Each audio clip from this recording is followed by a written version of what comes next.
Kembali di Anji Sore pemirsa, Lapas Kelas 1 Tangerang, Banten mulai terbakar sekitar pukul 1:50 waktu Indonesia Barat Selasa dini hari. Dan kami akan hadirkan kronologis terbakarnya blok hunian C2 yang dihuni oleh 122 warga binaan versi Kementerian Hukum dan HAM. Berikut datanya untuk Anda pemirsa. Api pertama kali mulai membakar blok C2 Lapas Kelas 1 Tangerang sekitar pukul 1:50 waktu Indonesia Barat dan diduga kebakaran terjadi akibat hubungan arus pendek listrik. Sementara itu korban yang meninggal terdiri dari 41 orang warga binaan dan luka sebanyak 81 orang warga binaan. Seluruh korban meninggal dunia merupakan narapidana dan dibawa ke Rumah Sakit Polri Kramat Jati, Jakarta untuk diidentifikasi. Sedangkan korban luka dirawat di RSUD Tangerang, Banten. Berikutnya, blok C2 dihuni oleh 122 warga hunian yang terdiri dari 19 kamar atau sel berkapasitas 38 orang. Diduga ada kelebihan kapasitas penghuni tahanan. Dan api dapat dipadamkan sekitar pukul 3:30 waktu Indonesia Barat. Polisi langsung melakukan olah TKP untuk mengetahui penyebab pasti kebakaran tersebut. Ini adalah kronologis terjadinya kebakaran di Lapas Kelas 1 Tangerang, Banten, pemirsa. Dan pemirsa, informasi terkait kebakaran Lapas Kelas 1 Tangerang akan dilanjutkan oleh rekan saya Stefani Patricia. Silakan Stefani. Baik, terima kasih Davi Pratama. Dan pemirsa, kita akan langsung memperbarui informasi terkini terkait kebakaran di Lapas Kelas 1 Tangerang. Sudah bergabung bersama kami Kabid Humas Polda Metro Jaya, Kombes Pol Yusri Yunus. Selamat sore Pak Yusri. Selamat sore Mbak Stefani. Baik, Selamat Pak Yusri, sore, sudah dilakukan olah TKP, apakah sudah diketahui penyebab dari kebakaran ini? Tim Puslapor Mabes Polri dan juga Polda Metro Jaya masih melakukan olah TKP ya untuk mencari penyebab awal kebakaran tersebut. Ini memang memakan waktu. Mudah-mudahan secepatnya bisa kita dapat dan akan kita sampaikan ke publik. Juga pengamanan masih kita lakukan pengamanan baik di dalam bersama-sama dengan TNI dan juga dari Dirjen PAS ya, bersama-sama kita untuk mengamankan situasi di dalam yang sampai dengan saat ini sudah sangat kondusif, juga di luar daripada Lapas Kelas 1 Tangerang tersebut. Begitu Mbak. Dan sebelumnya disebutkan dugaan sementara penyebab kebakaran adalah korsleting listrik. Apa yang menguatkan dugaan ini, Pak Yusri? Dugaan informasi yang kita dapat seperti itu kan dugaan Mbak. Tapi kan untuk bisa memastikan apa penyebabnya harus berdasarkan satu keterangan dari ahli. Ahlinya siapa di sini? Dia adalah Puslapor. Makanya kita nggak bisa menduga saja dulu untuk awal ini. Tetapi kita akan menunggu saja hasil dari olah TKP yang dilakukan oleh teman-teman dari Puslapor. Gitu, Mbak. Baik, selain melakukan olah TKP, sudah ada berapa saksi mata sejauh ini yang dimintai keterangan, Pak Yusri? Kita masih mengumpulkan data-data semuanya termasuk saksi-saksi yang ada, Mbak. Nah, nanti sambil berjalan, karena ini kan baru saja terjadi pagi tadi, kita fokus sekarang kepada korban-korban. Karena kita ketahui kan ada 41 korban yang meninggal dunia. Yang sore tadi baru saja kami rilis, ada 41 kantong jenazah yang kami terima di Rumah Sakit Polri untuk kita cek di Rumah Sakit Polri Kramat Jati, Mbak. Gitu. Apakah artinya korban selamat sejauh ini kondisinya belum memungkinkan, Pak, untuk dimintai keterangan? Ya, nantinya akan kita datakan semua. Kita akan mengumpulkan semua saksi-saksi yang ada, Mbak, untuk kita ambil keterangan. Karena situasi masih baru ini juga beberapa saksi-saksi kan memang masih perlu pengobatan. Ada 8 yang luka berat, kemudian ada 73 yang luka ringan, yang sekarang sudah diamankan di Lapas Kelas 1 Tangerang. Baik, 41 korban tewas sejauh ini perkembangan proses identifikasi di RS Polri seperti apa? Sedang dilakukan di postmortem ya oleh tim dari DVI untuk melakukan identifikasi. Juga tadi ada beberapa keluarga korban sudah datang. Pertama-tama tadi saya lupa mencapai bahwa memang kita bela sungkawa pada seluruh korban yang ada dan kami sudah sampaikan juga. Juga keluarga korban sudah kita terima di pos yang kita buat di antemortem ya. Antemortem itu nanti kami sudah sampaikan beberapa keluarga yang sudah datang untuk bisa membawakan data-data pribadi terakhir daripada si korban-korban semuanya ini untuk bisa kita cek nanti data primer maupun sekundernya nanti untuk bisa membandingkan. mudah-mudahan kami kan setiap hari kami buka, kami akan rilis setiap jam 1 siang, Pak, di antemortem nanti di Rumah Sakit Polri nanti untuk bisa mengidentifikasi korban-korban yang ada, termasuk keluarga korban. Kami menunggu di Rumah Sakit Polri karena kami buatkan pos khusus antemortem itu di sana dengan membawa data pribadi. Kami mengharapkan adalah saudara-saudara yang memang sedarah di situ, ya, supaya kita bisa mengidentifikasi nanti, bisa mengetahui korban-korban tersebut. Gitu, Pak. Baik, keluarga korban diimbau untuk segera memberikan data agar supaya bisa mempercepat proses identifikasi. Terima kasih Pak Yusri sudah bergabung bersama kami di iNews Sore. Dan pemirsa, telah bergabung pula bersama kami mantan Wakil Menteri Hukum dan HAM Denny Indrayana dan Kepala Bagian Humas dan Protokol Ditjenpas Rika Aprianti. Selamat sore Pak Denny dan Bu Rika. Selamat malam, Bang Febri. Ya, selamat sore waktu Indonesia untuk Pak Denny. Saya ingin ke Bu Rika terlebih dahulu. Ya. Baik, sebelum saya ke Bu Rika, saya ingin menginformasikan juga kepada masyarakat, kepada pemirsa, kebakaran lapas kelas 1 Tangerang terjadi di blok yang kelebihan kapasitas. 41 narapidana tewas karena terkunci dalam sel ketika kebakaran terjadi.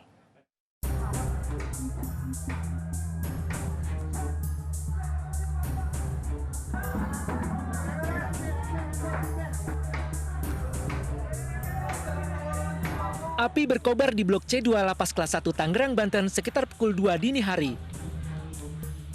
Diduga akibat korsleting listrik karena usia bangunan yang telah menginjak 49 tahun. Blok C2 seharusnya diisi 38 narapidana dengan 19 kamar. Namun kenyataannya diisi 122 narapidana.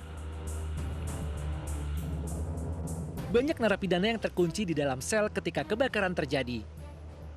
Akibatnya, 41 narapidana meninggal dunia. Sementara 8 luka berat dan dalam perawatan intensif di rumah sakit. Puluhan lainnya luka ringan mendapat perawatan di klinik lapas. Jumlah narapidana di Lapas Tangerang ternyata over kapasitas dari seharusnya 600 narapidana, namun diisi 2.072 narapidana. Sebab musabab dari kebakaran tersebut, karena kita tidak mau berspekulasi, tapi yang sementara yang kita lihat masih sangat kasat mata, yaitu dugaannya adalah karena arus pendek. Dugaan arus pendek, ya. Nah, Lapas Tangerang ini over kapasitas 400%. Penghuni ada 2.072 orang, ya. Nah, yang terbakar ini adalah blok C2, jadi itu model pavilion. Di dalam satu blok itu ada beberapa kamar-kamar, ya, yang terkunci.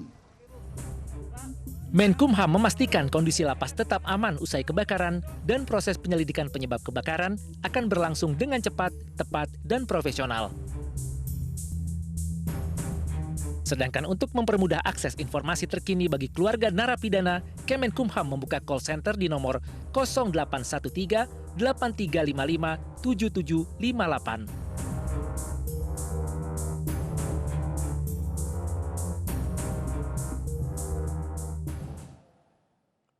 Kami lanjutkan dialog, saya ingin langsung ke Bu Rika Aprianti, Kabag Humas dan Protokol Ditjenpas. Ibu Rika, seperti yang disebutkan Menkumham bahwa Lapas Kelas 1 Tangerang over kapasitas hingga 400%. Dan di Blok C2 sendiri, tempat terjadinya kebakaran dari kapasitas 38 diisi oleh 122 narapidana. Bagaimana Anda menjelaskan hal ini, Bu Rika? Oke, terima kasih Mbak. Selamat sore Pak Denny. Seperti yang sudah disampaikan sebelumnya, tapi sebelumnya izinkan kami kembali mengucapkan ucapan berbelasungkawa, permohonan maaf kami atas musibah yang terjadi dini hari tadi yang telah memakan korban 41 warga binaan. Untuk itu kami atas nama keluarga besar Kementerian Hukum dan HAM, Direktorat Jenderal Pemasyarakatan, mengucapkan berbelasungkawa pada warga binaan, terkhusus kepada keluarga dari warga binaan. Kami sampaikan bahwa 41 orang warga binaan kami meninggal dunia dan 8 orang saat ini masih dirawat di Rumah Sakit Umum Daerah Tangerang, 8 orang, Dan update kalau tadi update 31 orang saat ini yang dirawat di klinik. Yang saat ini dirawat di klinik Lapas Kelas 1 Tangerang sudah berkurang dari 31 orang menjadi 9 orang, dan sisanya sementara ini ditempatkan di masjid di lingkungan di lingkungan Lapas Kelas 1 Tangerang. Adanya kelebihan dari kapasitas, karena kapasitas sesungguhnya untuk blok C2 ini setiap kamarnya ada 2. Di blok itu ada 19 kamar, artinya kapasitas yang seharusnya adalah 18 untuk hunian 18 orang. Sedangkan kekuatan petugas pengamanan pada hari itu adalah 13 orang dari jumlah total warga binaan yang memang harus kami awasi, harus kami jaga, harus kami layani dan kami rawat, itu ada 2072 orang. Ada kelebihan kapasitas, ada kelebihan dari kapasitas sekitar 245 orang. Klasik memang, tapi memang itulah tantangan yang masih kami hadapi, khususnya di Lapas Tangerang saat ini. Di wilayah Jabodetabek kita ketahui memang mayoritas adalah over capacity atau overcrowded. Demikian, Mbak. Dan sekali lagi, seharusnya memang tidak tetap menjadi tantangan buat kami, karena memang kami tidak bisa menolak hadirnya warga binaan di dalam lapas, karena kami adalah menjalankan putusan dari pengadilan, dan tugas kami adalah melakukan pembinaan. Di mana pembinaan ini bertujuan warga binaan yang melakukan kesalahan seperti yang sudah diputuskan oleh pengadilan dapat menyadari kesalahannya dan kembali lagi ke masyarakat. Kita harap kembali ke masyarakat dan dapat berperan aktif pada idealnya berperan pada pembangunan nasional. Demikian, Mbak. Sebelum membahas lebih jauh mengenai isu kelebihan kapasitas ini, Pak Denny, saya ingin tanyakan kepada Anda. Anda sendiri apakah yakin bahwa insiden ini murni kecelakaan dugaan korsleting listrik seperti yang disampaikan, atau ada faktor lainnya? Terima kasih Mbak Stefani, semua pemirsa. Saya juga turut menyampaikan duka cita ya kepada keluarga dan juga kepada rekan-rekan di Kementerian Hukum dan HAM. Apakah memang karena arus pendek? Tentu saya tidak bisa memberikan komentar terlalu jauh, Mbak. Kita tidak di lapangan dan kita tidak mengetahui secara faktual apa-apa yang terjadi. Lebih baik saya menahan diri untuk memberi komentar yang terkait dengan menduga-duga. Kita tunggu saja investigasi yang sedang dilakukan oleh aparat yang berwenang bekerjasama dengan rekan-rekan dari Kementerian Hukum dan HAM. Tapi bolehlah saya mungkin menyampaikan analisis berdasarkan pengalaman yang pernah kami dapatkan sepanjang 2011 hingga 2014 waktu kami diberikan amanah sebagai Wakil Menteri Hukum dan HAM. Apa yang disampaikan tadi, overkapasitas, menyebut juga kadang-kadang overcrowding, itu memang persoalan yang tidak mudah untuk diurai dan diselesaikan. Dan overkapasitas ini kemudian beranak pinak begitu menjadi persoalan-persoalan lain. Tentu saja umur bangunan yang sudah mendekati setengah abad berkontribusi, tetapi overkapasitas itu sendiri menyebabkan SOP pelayanan kepada warga binaan di pemasyarakatan juga menjadi terbatas. Kalau idealnya pelayanan itu ABCD, maka ini bisa berkurang karena persoalan-persoalan overkapasitas. Termasuk yang terkait dengan potensi kebakaran adalah muncul tidak sedikit di lapangan pelanggaran-pelanggaran yang terkait dengan fasilitas listrik, penggunaan listrik. Pada dasarnya seharusnya warga binaan tidak membawa banyak alat-alat yang membutuhkan sumber daya listrik, tidak membawa HP, tidak membawa televisi, tidak membawa alat masak dan sejenis itu. Tetapi karena sekali lagi karena overkapasitas, tidak jarang ini tidak terlaksana dengan baik di lapangan, muncul pelanggaran-pelanggaran karena pengawasan juga tidak kemudian ideal. Satu petugas berhadapan harusnya cuma 600 di lapas pemasyarakatan Tangerang, sekarang penghuninya 2072. Sehingga kemudian model pengawasannya, model monitoringnya tidak berjalan sesuai yang diharapkan.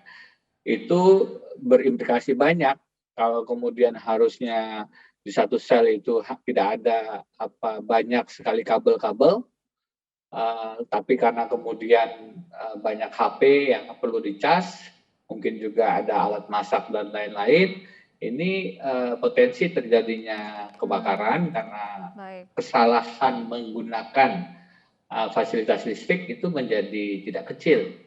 Dan kalau kita datang ke lapas, bagaimana itu diatur di lapas dalam ruang yang sempit, kabel-kabel itu memang saya bukan ahlinya, tapi ya potensi kebakaran itu memang membesar begitu.